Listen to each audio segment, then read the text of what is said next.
한국의 대표적 석학이라 불리었던 이어령 교수는 2008년 서울대 입학식에서 떴다 비행기란 노래 가사로 축사를 하였습니다. 그 중에 일부분을 소개합니다. 뜨는 것과 나는 것은 다릅니다. 공기든 물 위든 떠 있는 것은 외부로부터 오는 타율의 힘에 의하여 움직입니다. 구름이나 풍선은 자기 뜻 없이 떠다니다가 사라지고, 물에 뜬 거품과 부평초는 바람 부는 대로 물결 치는 대로 흐르다가 꺼져버립니다. 하지만 독수리의 날개는 폭풍이 불어도 태양을 향하여 날아오르고, 잉어의 강한 지느러미는 급류의 물살과 폭포수를 거슬러 오릅니다. 동물학자들은 생물의 본능에는 유체를 거슬러 올라가려는 습성이 있다고 말합니다. 아이들은 바람이 불지 않아도 뛰어가면 바람개비가 돈다는 원리를 압니다. 수능이 아니라 역풍이 만들어내는 이 양력이야말로 우리를 날게 하는 창조적 지성이라고 하였습니다. 그곳에 모인 대학 신입생들에게는 매우 도전적인 축사였다고 생각됩니다. 오늘 본문의 말씀에서 하나님을 믿는다고 하는 것은 뜨는 것에 그치는 것이 아니라 날아오르는 신앙임을 보여주고 있습니다. 애굽에 도착한 이스라엘 백성들은 눈에 띄게 숫자가 늘어났습니다. 신생아의 울음소리가 그치지 않았고 그 수가 기하급수적으로 늘어만 갔습니다. 노예들이 늘어난다고 하는 것은 일할 수 있는 소나 당나귀가 느는 것과 동일한데, 애굽 왕의 마음은 그리 편치 않았습니다. 뭔가가 찜찜했습니다. 혹시 이들이 나를 해할 음모를 꾸미고 있지는 않을까? 이들이 힘을 합쳐서 반란을 일으키지 않을까 항상 두려웠습니다. 애굽 왕은 이스라엘 백성이 늘어나는 것을 보면서 염려와 걱정이 같이 늘어났습니다. 두려움이 커지자 애굽 왕은 탄압 정치로 이스라엘 백성들을 못살게 굽니다. 이스라엘 백성들이 더 이상 번성하지 못하도록 생각해낸 것이 고된 노동과 학대였습니다. 어떤 학대입니까? 출애굽기 1장 14절에 보면은 흙 이기기, 벽돌 굽기, 농사의 여러 가지 일이라고 시키는 일이 모두 엄하였다고 말하고 있습니다. 이 엄하였다는 말씀을 다른 성경 버전에 보니까 잔인하게 혹사시켰다고 말하고 있습니다. 이런 일이 무슨 힘든 일이냐 하겠지만은, 사람을 고생시키고 혹사시키는 방법 중에 하나는 평생 하지 않았던 일들을 시키고 강제로 일을 하게 하는 것입니다.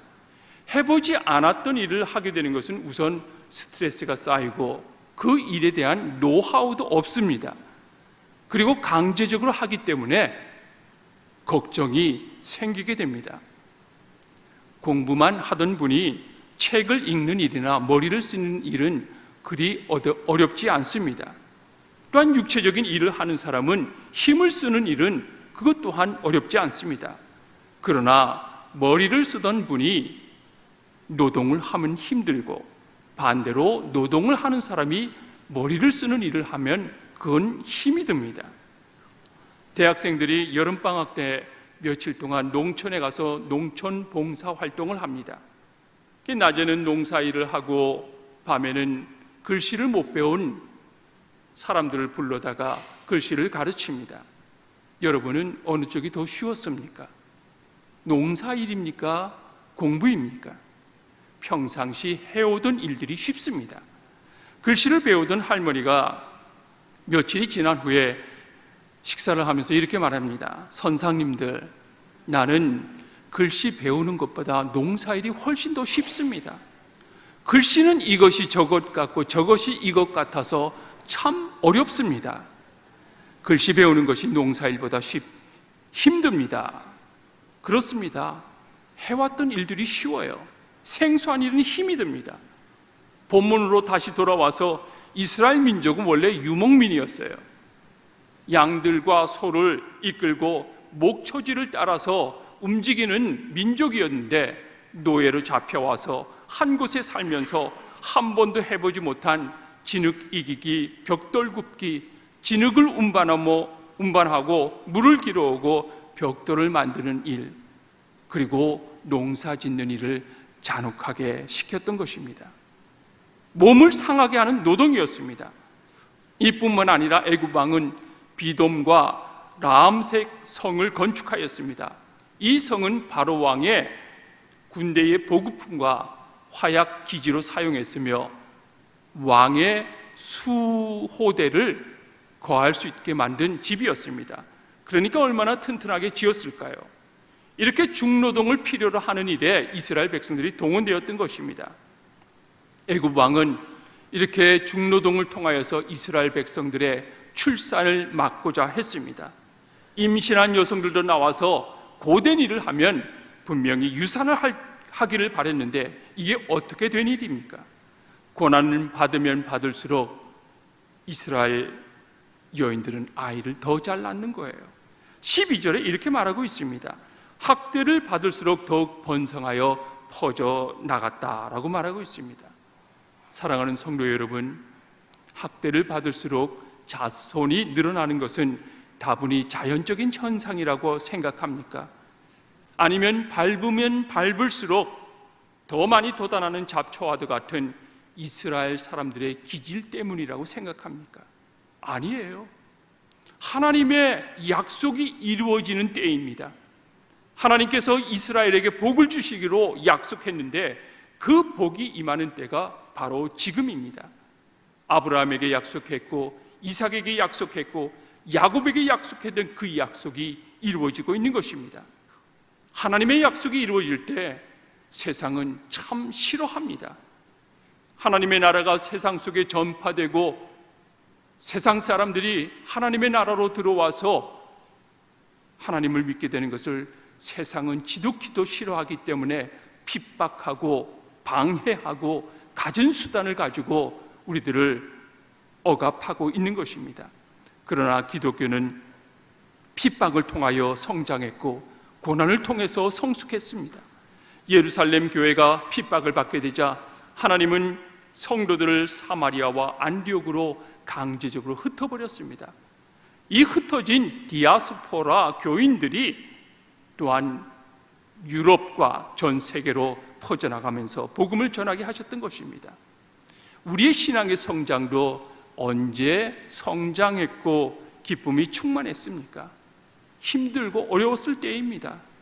일제 강점기 때, 6.25 전쟁 때, 그리고 살기가 어려웠을 때 사람들을 통하여 기도하게 하셨고, 또한 부족한 가운데 있지만은 기쁨이 있었고, 생활이 어려운 가운데지만은 하나님께 더 많은 헌신을 하였던 것을 우리는 기억하고 있습니다. 세상은 우리를 짓누르고 교회를 핍박하였지만은 하나님의 약속을 막을 수가 없었던 것입니다. 애굽 왕의 권세와 권력으로 이스라엘의 백성의 번성을 막으려고 했지만은 막을 수가 없었습니다. 하나님께서 문을 여시면 닫을 자가 없고 닫으면 열 자가 없기 때문인 것입니다. 출애굽기 1장 5절에 보면은 야곱의 허리에서 나온 사람이 70명이었는데 이스라엘 백성들이 애굽 땅을 떠날 때에는 어린 아이를 제외한 장정만 60만 명이라고 기록하고 있습니다. 이것이 하나님의 은혜가 아니고 무엇이겠습니까? 하나님의 약속이 지켜지는 것입니다.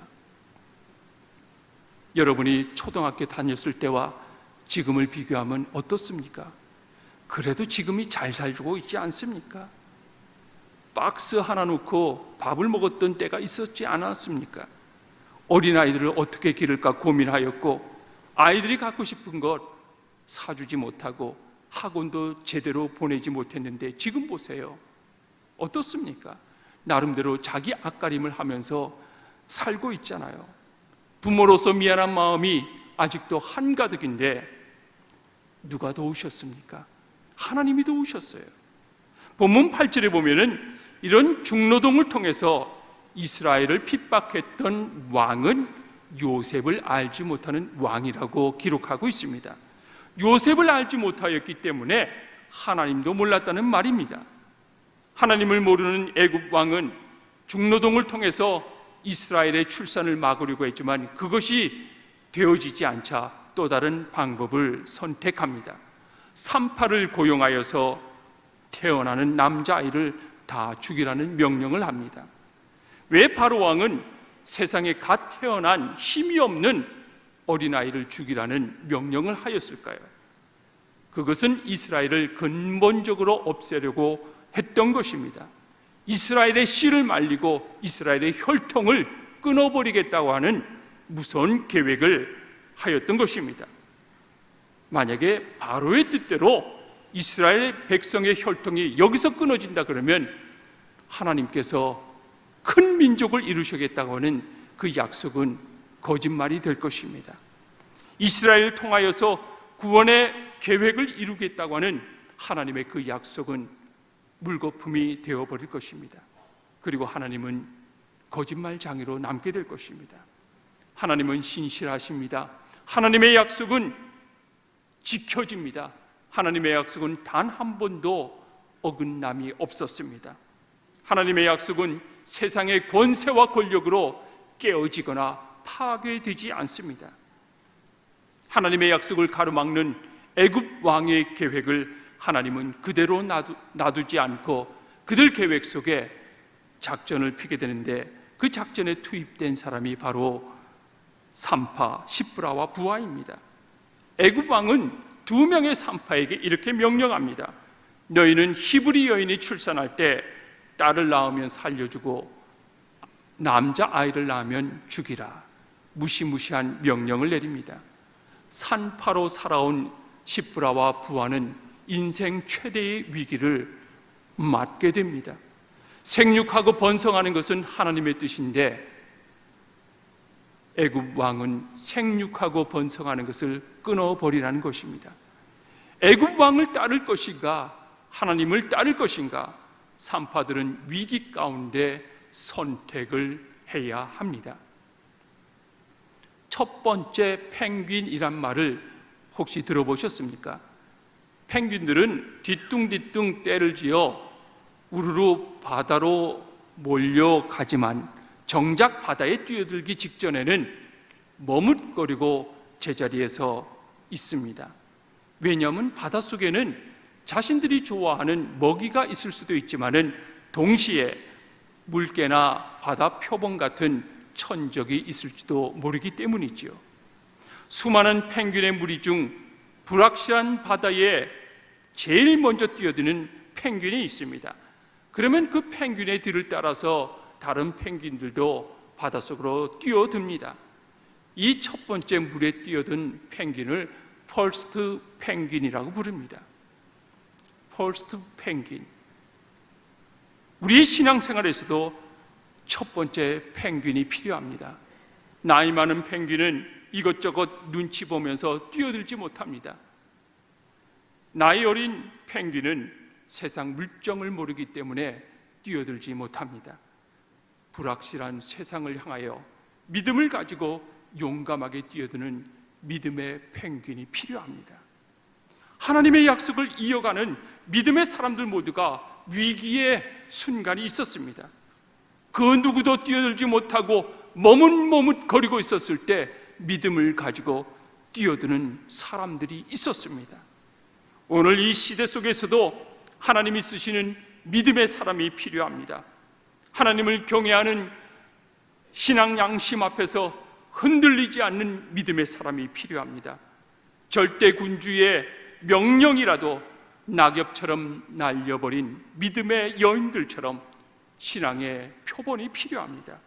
한 시대, 한 세대를 구원하는 구원의 도구로 쓰임받은 믿음의 사람 요셉처럼 질곡의 소용돌이 한복판 이방 땅에 살지만은 죽으면 죽으리라는 각오를 가지고 하나님을 의지하면서 구원의 도구로 쓰임받았던 에스더처럼 사꾼들은 모두 다 자기 이름을 내고 자기 자리를 굳게 하는 동안 고난과 위협을 무릅쓰며 주의 말씀을 외쳤던 이사야처럼, 예레미야처럼 신앙의 표본이 필요합니다. 어디 그분들 뿐이겠습니까? 유유히 흐르는 하나님의 나라 역사 속에서 알알이 박혀 별처럼 빛나고 있는 위대한 신앙인들처럼 모두가 물질 문명의 종이 되어버린 이 땅에, 이 시대에 본받을 만한 신앙의 거울이 필요합니다. 그것이 우리의 비전이 되어야 합니다. 직업이 문제가 아닙니다. 나이가 문제가 아닙니다. 사는 곳이 문제가 아니고 학벌이 문제가 아닙니다. 하나님은 이 땅에 태어난 한 사람 한 사람, 아니 오늘 예배드리는 여러분 한 사람 한 사람을 통하여서 하나님의 나라를 이뤄가고 싶어 하십니다. 십부라와 부하의 일은 제사장의 일도 아니요 교사나 또한 찬양대원의 일도 아니었습니다. 단지 사회적 직업인으로서의 산파였습니다.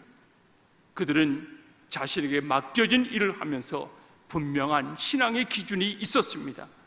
그들은 진정 두려워해야 할 분을 알고 있었습니다. 바로의 칼을 두려워하지 않았습니다. 자신의 삶으로 주님을 기억하고 그 뜻을 헤아려 살았습니다. 이것이 산 제사입니다. 이것이 살아있는 찬양입니다. 우리가 인생을 살면서 내가 원했던 길이 아닌데 어느 날 보면은 전혀 생각하지 않았던 곳에 내가 서 있는 것을 보면서 깜짝 놀랍니다. 왜 내가 여기 있을까? 왜 내가 이곳에 있을까? 그 대답은 하나님께서 보내셨다는 대답이 될 때만이 내가 어떤 자리, 어떤 환경에 있든지 우리가 인정하며 살아갈 수 있게 됩니다. 여러분, 부정하지 마세요. 도망가지 마세요. 여기에 있는 이곳이, 이 자리가 하나님께서 나를 보내신 자리임을 기억해야 합니다. 한국의 20대, 30대 젊은이들의 사망 원인 1위가 자살입니다. 한창 인생의 푸른 꿈을 꾸면서 키워나가야 할 젊은이들이 현실을 용납하지 못하고 순간적인 나약함과 절망 때문에 소중한 생명을 포기하는 것이 너무나 안타깝습니다.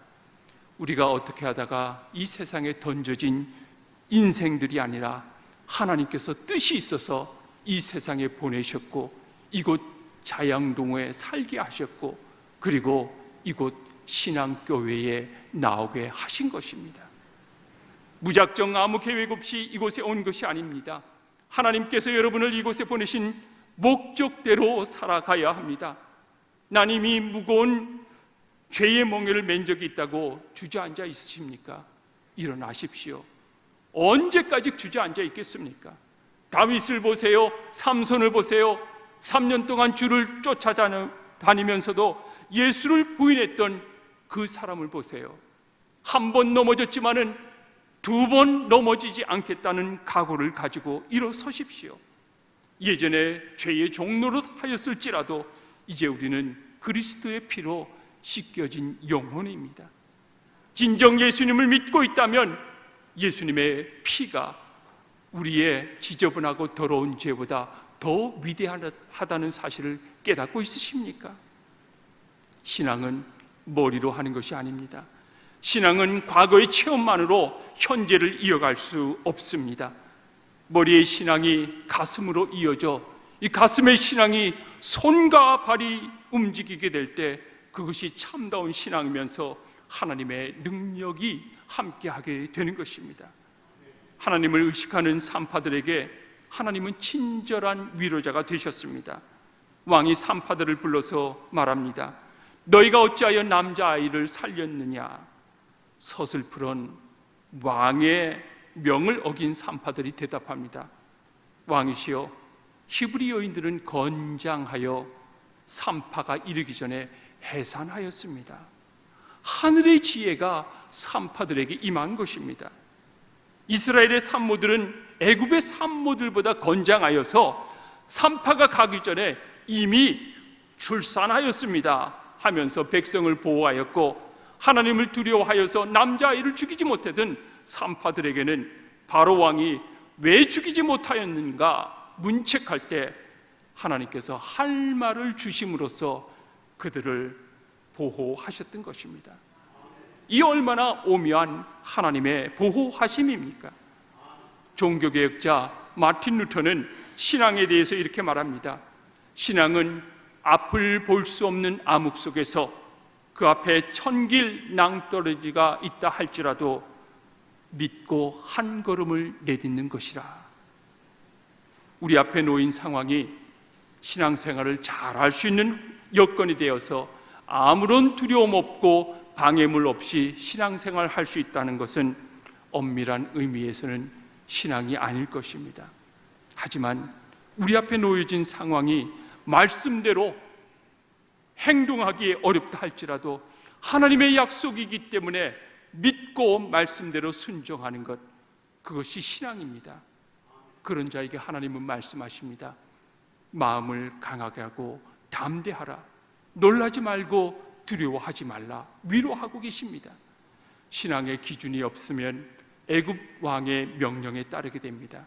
신앙 양심을 저버리게 되면 하나님의 약속을 이어받을 수 없습니다. 평범한 직업인으로 신앙 양심을 가졌던 십부라와 부하처럼 우리도 평범한 신앙인으로서 직장인으로 살면서 분명한 신앙의 기준을 가지고 하나님의 나라 역사 속에 쓰임받는 한 사람 한 사람이 되기를 주님의 이름으로 축복합니다. 기도합니다.